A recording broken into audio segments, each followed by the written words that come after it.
Hello and merry meet. I am Merrie the Magickal Maeven, and I help people navigate through their spiritual journey where they happen to be at that time. Today, I am here at the Pure Essence Wellness Center in Traverse City on 8th Street. I'm going to talk to you today about midsummer, the midsummer solstice, and how you can tap into that energy since it only comes around once a year. So the nice thing about paying attention to planetary or astrological events throughout the year, they can help provide solutions for you for emotional and spiritual levels. So I'm also going to give you tools that you can add in case you want to participate in some way on this midsummer that's up. I'm going to cover quite a bit. We're not going to be here for hours and hours, but covering just one particular day of the wheel of the year. What I'm going to cover is going to be available to you in a quick reference. So if you want to get that, I'll let you know how to do that. You'll just be able to, I can send it to you. All right, so the midsummer solstice. Some people will just call it the summer solstice. And I'm going to get into why I'm calling it midsummer in just a little bit here. So the origins, so the celebrating of the winter solstice, summer solstice, the equinoxes, that is global. It goes back to ancient cultures. So every culture has at some point in history marked the times of the year where the seasons are changing. They felt that these special days were enchanted, had extra magic to them, from around the globe. So the Celts, the Norse, a lot of our traditions for midsummer come from the Northern traditions, but all from around the globe. So a lot of the Northern European traditions felt that there were three special nights of the year. So you had Halloween, then there's a May Eve, night before May Day, and the third was Midsummer Eve, so the night before the longest day of the year. But some people believe that the night before summer is when the fairies are most active. You can do divination, figure out what your future holds for you, because this is the day where it's the longest day of the year, so the sun has the most power, and it lends that power to things such as stones and herbs. So every ancient culture is going to have their own traditions. We won't go over all of them. You'll find from Greece, Rome, Norse, the Maya, the Aztecs, the Slavs, the Celts, ancient Egyptians, all around the globe. And then there's still some aspects remaining those today, especially I feel like more in the old world, if you will, where they still might have bonfires, that sort of thing. Probably not so much here in the States. So let's go over those 4 solar stations in the year just a little bit. So you have the 2 solstices and the 2 equinoxes.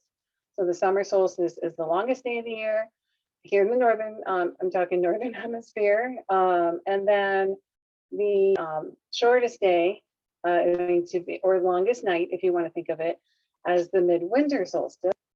And then you have 2 equinoxes. So from the spring or vernal equinox, we're growing in light until we hit the zenith, the highest point of the year, and then from midsummer to fall, we're going to lose light. It's approximately 2 minutes of light a day. And at first, you don't really notice it. You don't really notice it until about a month to 6 weeks. And then you'll notice, oh, yeah, time. Where you used to stay lighter longer. So we've got the 2 equinoxes as well as the 2 solstices. So the equinox is the reason it gets that name, equinox, equal night. So it's equal amount of day and night. So other than that, we're either gaining or losing light every day. So we've got through this summer solstice, we're going to look forward to, well, maybe not look forward to it, but we're going to notice eventually losing a little bit of light every day, because we're going fall.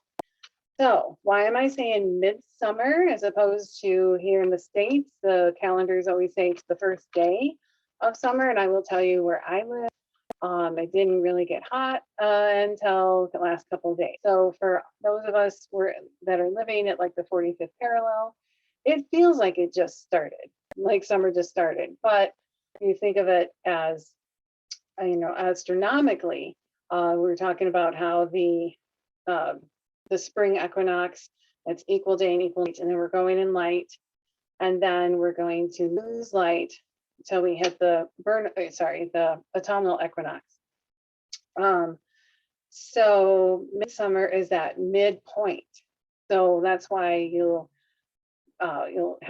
hear some of us use the term midsummer solstice as opposed to just summer solstice. Because if you have the equinoxes at that half and half point, so the May 1st is really the first day of summer, but that depends on your tradition.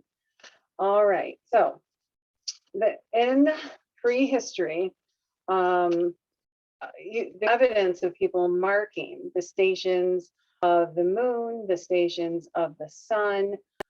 They started on stone and even bone, making notations. And eventually things got more sophisticated, and people could even chart, when there's going to be an eclipse, when there's going to, when are we going to have the midsummer solstice. And so you've probably seen on the news, they'll always show for the midsummer solstice the Stonehenge, right? So the sun will rise, hit a stone, and the stone will cast a shadow, and that's the significance of coming together. So here's some traditions, not all the traditions from around the globe, but traditions from the more northern European. Bonfires, fire magic, including taking a wheel, setting it on fire, and rolling it downhill. Please don't do that because you could start a fire. Torchlight processions, dancing in a circle, divination. And if you've seen the maypole is not just for May Day or Beltane, it also can be done on the midsummer solstice. It's called the summer tree, okay? Gathering herbs and using them throughout the year, but gathering on that day, so it has that extra kick of power. Gathering water from wells and using that water for healing, is that's water from wells is considered sacred anyway. And then if you've ever seen Morris dancing, and if you haven't, just Google that and you'll be able to find something easy to, and that's, I'm, not so much here again in the States, but in the old world, they'll still have that on certain celebrations. If you want to do some magic or divination on the summer solstice, it's a great time to do love magic, or try to have prophetic dreams, make contact with the fairies, charge your crystals, or even make a magic wand. If you want to tap into the powers of certain animals, there are certain animals that are considered sacred to the midsummer solstice. We've got the bee, the butterfly, the boar, a crow, a cow, deer, or whether it's a doe or a stag, eagles, falcons, hawks, goose, horses, lizards, I don't know, reindeer, owls, and even woodpeckers. All right. You can also incorporate symbols if you're gonna, let's say, do candle magic, you want to carve certain symbols or draw certain symbols. A sun wheel, the sun in general, fire, anything related to fire. So like a bonfire, roses, and in a separate video, I'm going to talk about the flower, a couple flowers that are associated with this time of year, with the midsummer solstice. So roses, anything rosettes or daisies, any flower that has rays.